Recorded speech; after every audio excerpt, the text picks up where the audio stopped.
the offensive approach and the shift in the offensive approaches are very prevalent going into spring practice for both the Ohio State Buckeyes and the Wisconsin Badgers. Let's start first with Ohio State. Look, when you have Chip Kelly as your offensive coordinator, who over the course of his career from Oregon to the NFL to UCLA to Ohio State, he wants to develop a dynamic run game. And when you have Trevion Henderson, when you have Quinshon Judkins, yes, Will Howard was a good quarterback, but he was certainly involved in the run game as well. Like, that is an offense that's going to be centered around the run game. We know, hey, they could certainly throw the ball pretty darn good as well, but I think there's going to be a little bit of a shift in an offensive approach with now former wide receivers coach Brian Hartline. He's going to be the offensive coordinator now for the Buckeyes. And then when you look at the personnel of Ohio State entering spring practice,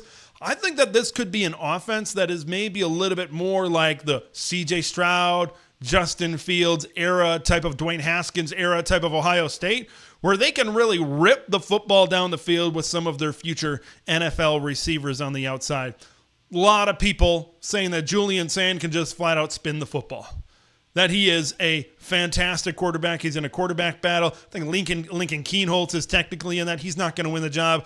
Great true freshman 5-star Tavian St. Clair from the state of Ohio is in there as well. But I think this is going to be Julian Sayin. But you've got Jeremiah Smith, Carnell Tate, Brandon Innes, and you've got a great pass-catching tight end, a transfer from Purdue coming in Max Clare. I think this could be one of the most lethal passing attacks in college football. So going into spring, I think they're going to shift a little bit, and I think maybe shift back to what Ohio State is really more well known for. And late in the season, regular season, they just wanted to run the ball. Like, look what happened to Michigan. And when they opened it up against Tennessee and against Oregon and some of these teams a little bit later on in the season, you saw just how explosive that they can be. I think the Wisconsin Badgers are going to be shifting their offensive philosophy a little bit as well, and their offensive approach, but they're going to go the other way from where the Ohio State Buckeyes were, and they're going to go back to Berry ball, or at least close back to Berry ball, it sounds like. New offensive coordinator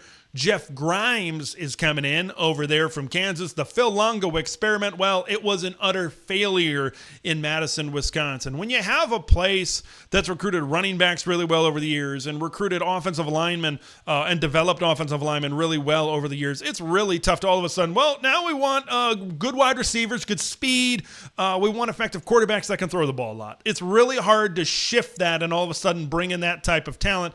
And as I said, we know it did not work at Wisconsin. But I think the big storyline for spring is them shifting their offensive philosophy back to a more run-based attack. Billy Edwards coming in as the quarterback. I don't think as much pressure is going to be put on him this year. It's going to be all about protecting the football and staying healthy, which has been difficult for Wisconsin quarterbacks here these last couple of years as well. You bring back 3 starters on the offensive line, and you've got a tandem back there. They were both 4-star running backs coming out of high school, but you've got a running back tandem back there that I think could be very exciting for Wisconsin Badger fans.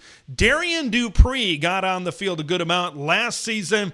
And Dylan Jones, I thought Dylan Jones had better high school tape coming out than Darian Dupree did, but putting those two together, and you throw in Cade Yakimelli in there, this could be a run game. And what I have my eye on in spring is to hear just maybe how far along that this shifting an offensive approach and really diving back into the run game is going for the Wisconsin Badgers.